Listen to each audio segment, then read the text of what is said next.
From forth the fatal loins of these two foes, a pair of star-crossed lovers take their life, declaimed Zara to the Love Island beach hut camera. I was lounging on the sofa, but, hearing this, I sat up straight, goggling at the screen. Whose misadventured piteous overthrows, with their death bury their parents' strife? What was I watching? Had the channel somehow flipped over to Sky Arts because I'd accidentally sat on the remote? We'd just seen Georgia and Megan attempt to quote from Romeo and Juliet, "Oh Romeo, Romeo, out thou Romeo," and "How art thou, shalt thou, there thou out," respectively, looking panicked. But suddenly here was perfect diction, trained hand gestures, and the emphasis perfectly placed on the crucial word, death.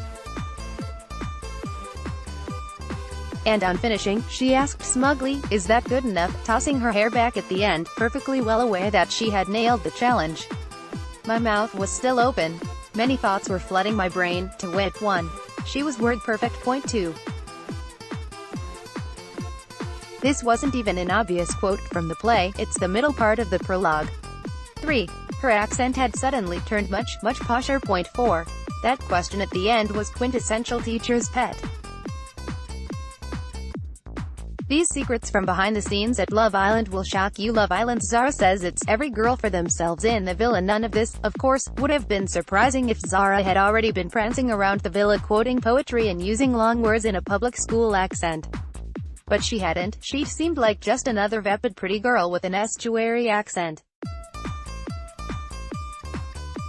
We knew she was a government advisor, but I had assumed that the producers had taken something of a license with that. Clearly not. And just a few seconds later, in another beach hut clip, the Radio 4 accent had vanished and she was back to her Love Island persona. So why hadn't Zara been showing her real self in the villa? Did she think that the viewers and the boys wouldn't like her if she let them know she was educated enough to quote a relatively obscure piece of Shakespeare in a public school accent? Then I thought about Samira. Bright, quick thinking, no nonsense, beautiful Samira, who isn't being pursued by a single guy before Frankie's arrival.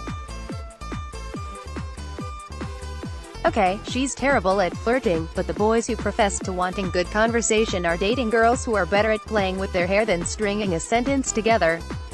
Even the incredible good looks of Rosie, a solicitor who could have been a 1940s Italian film star, didn't make her confident enough to come out with anything remotely intelligent sounding on the show. Does this mean that Rosie made the right decision? Both she and Zara had men sexually interested in them. Okay, the same guy, love rat Adam, but a damn good-looking rat. These secrets from behind the scenes at Love Island will shock you. This Love Island star has dramatically left the villa. Meanwhile, Dr. Alex certainly doesn't feel obliged to sound less plummy or pretend he isn't a trained professional, and reason he isn't doing well has nothing to do with his brains, bless him. So what message is this sending to women watching the show? That Megan, a sharp operator who has effortlessly and ruthlessly transitioned from one man to another and back again, can coo with big eyes at the very intelligent West. That it's hard for me to express how I feel. I'm really awkward, while throwing in a nasty dig about Laura's age, and have him rush to reassure her that a government advisor and a solicitor need to present themselves as dizzy gigglers to have any chance of attract men. Thank goodness, my own experience counters this. Knowing poetry, me, or having a cut glass accent, my friend Chloe, hasn't remotely stopped us from garnering male interest. I once quoted a Keats sonnet to a young man for a bet and he pretty much fell in love with me on the spot. I know plenty of women with impressive jobs and lovely husbands. When I was dating, not a single man was ever put off by the fact that I was a novelist.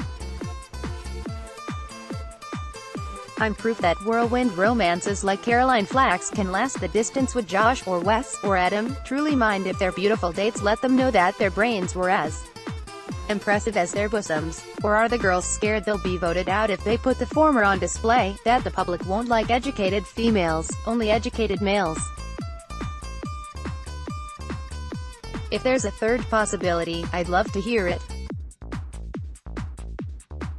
Because those two ideas make me want to poke myself in the eye with a sharp stick out of sheer depression. Rebecca Chance is the author of 10 sexy thrillers, including Killer Heels and Killer Affair.